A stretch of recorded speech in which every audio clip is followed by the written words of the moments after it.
How did it feel when I finally left Little Mix? Okay, now I kept it in for such a long time, and that's why I kept breaking down and crying about it, because I had never spoken about it before. When you keep it all in up here, it just makes it 10 times worse. I think it's going to be a brand new experience, but at the same time, exciting. Hi guys, I'm Jesy Nelson, and I'm here getting up close with Cosmo UK.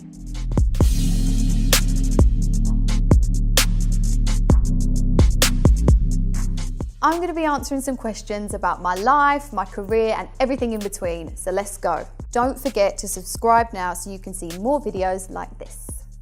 Ooh, what can fans expect next from Jesy Nelson?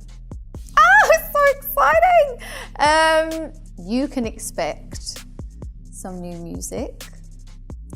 You can expect lots of new content from me and lots of other little things that I can't reveal yet. Oh, I have so many things on my bucket list that I want to cross off. There's too many. I've actually got a vision board in the music studio, and we write all the things down in there that we want to achieve. I mean, my main thing that I would love to achieve is win a Brit Award on my own. That would be, or even just to perform at the Brits on my own. That would be my massive dream for me. The best and worst things about being in the spotlight. Well, for me personally, there's a lot more worse than there are good. But the worst things are, I guess, everyone just being able to have an opinion on you when they don't actually know you, and kind of just having to deal with that on the daily. And eventually you do get a thick skin, but sometimes when you're having a bit of a crap day, it can really get to you. And the best things for me personally about being in the spotlight are genuinely just having the most incredible fans. Like, genuinely, majority of my fans have become my friends, and I speak to them pretty much nearly every day, and they're just amazing. How did it feel when I finally left Little Mix? It was a mix of emotions. I was sad, but at the same time, mentally, I felt free and like a massive weight had been lifted off my shoulders, because for me, I felt an enormous amount of pressure being in a girl group. Okay, the hardest part about being in a girl group for me was constantly being compared to 3 other girls and not feeling as though I was good enough. And the best part of being in a girl group was just everything that we achieved together, and just building the most incredible fan base and traveling the world together. Do you know what?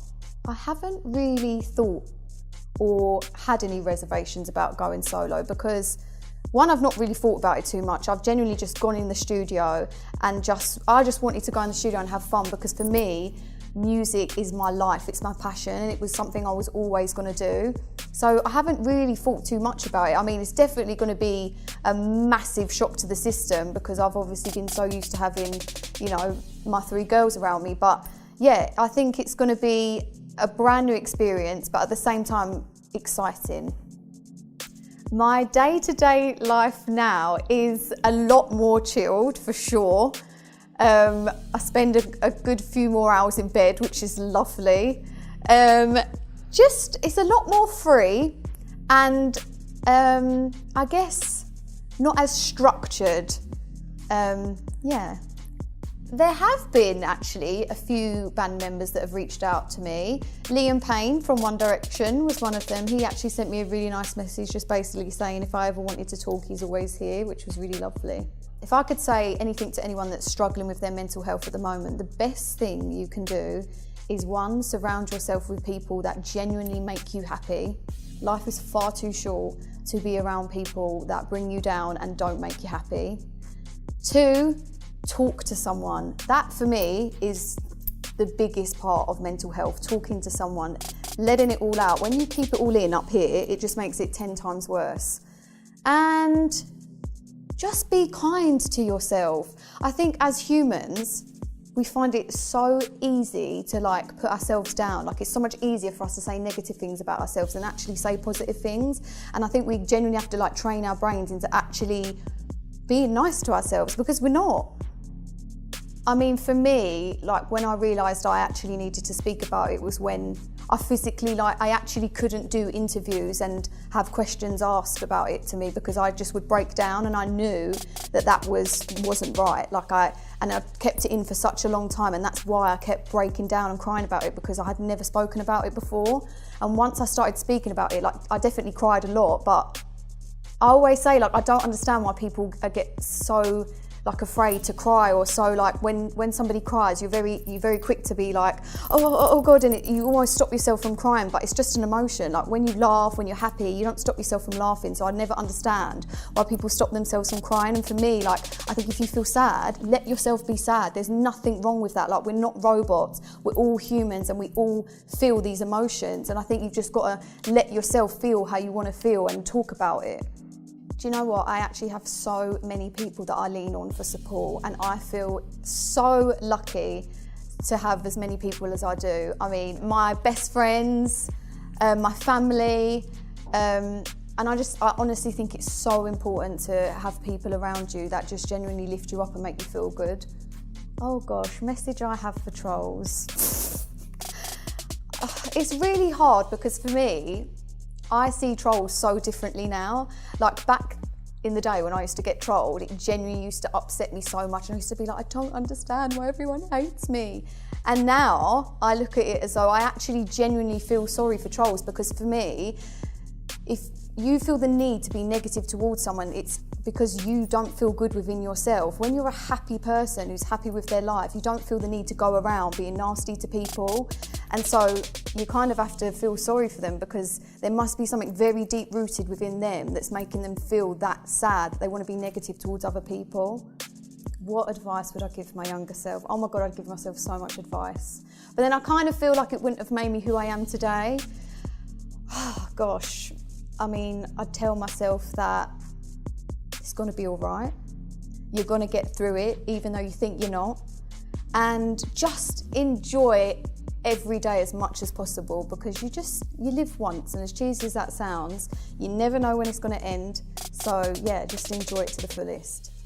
Oh my gosh, when I'm at my happiest, when I'm with my friends and family, and that's the God's honest truth, or when I'm in the studio making music, that's when I'm my happiest. One of my happy places is when I'm with my friends or family, and all my girls will get together and they'll come to mine, and we'll just get a takeaway, we'll watch films. Me and my makeup artist, who's also my best friend Heidi, we love horror films, but we're the only two in our circle that love watching horrors, so yeah, it never really works out in the end. But I would personally watch a horror, a very twisted horror. Yeah, that's for me my happy place.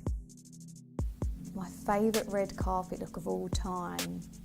Ooh, probably when I did the NTA Awards, and I had my big orange dress and I got to design it with Suzanne Neville, and that was so much fun. Yeah, I'd probably say that for me. But oh my God, I remember at the awards, a drunk lady stood on my dress and ripped it, and I was like, I was so angry. But at the same time, I was so happy because I'd won an award, so I was like, oh, whatever. So it's somewhere in my wardrobe with a big, massive rip in it, which is very unfortunate. I would 1,000,000% say it's harder to date when you're in the public eye, because you can't bloody get away from it. The amount of crap that I've seen written about who I'm with, who I'm seeing, who I'm dating, I'm just like, oh, no, it's definitely, a lot harder, I would say. If I could click my fingers and be anywhere right now with anyone, God, I really don't know. Because would I go for a famous pop star, or would I just go for my best mate? I think I'm going to choose my best mate. But I've got too many best friends. Am I only allowed one? I'm going to take 3. I know I'm not allowed, but I'm going to take Heidi, Dilem and Charlotte. Where would we be going? Oh, somewhere hot. Actually, a dream of mine has been to travel America, to just get in a camper van and just travel all of America. That is my dream, so that's where we'd be going. If I wasn't doing music, I feel like fans already know this, but I love dancing. Dancing is my main passion. I would probably say more than singing. I started off dancing when I was really young and then fell into singing. But obviously I was so lucky to get to do both. But yeah, I would like to be a professional dancer. I would love to make more documentaries. I don't think I'd like to do one right now unless it was something that I felt really passionately about, or it was something that was really close to my heart. But no, definitely, I'd definitely be up for doing more documentaries. I would never say no to acting. I acted when I was younger and I loved it. It'd be very scary now, like having to do auditions in front of massive directors. That would be terrifying. Thanks so much for watching. Make sure you leave a comment below and tell us what you think.